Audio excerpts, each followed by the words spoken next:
Очень радостно, что впервые проходит на территории России Российско-Таджикский молодежный форум. Я надеюсь, что это не впервые будет, в дальнейшем эта традиция будет продолжаться.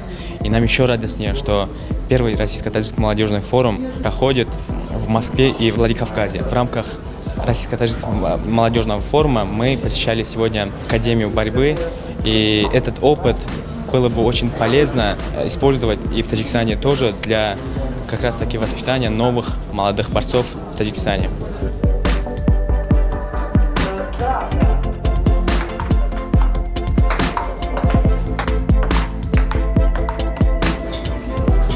Для нас было очень отрадно, что нас встретил сам мэр города, он сам олимпийский чемпион, и мы ознакомились с академией борьбой, которая очень развита в России. Для нас было очень приятно, когда вот в Осетии есть 13 олимпийских чемпионов. У нас тоже очень развита спорт, у нас тоже есть олимпийские чемпионы. И я думаю, что у нас есть очень хорошие культурно-исторические связи, что мы можем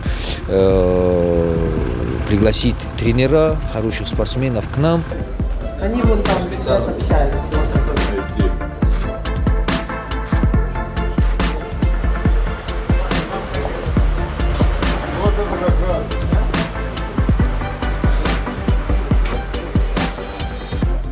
Встреча прошла плодотворно.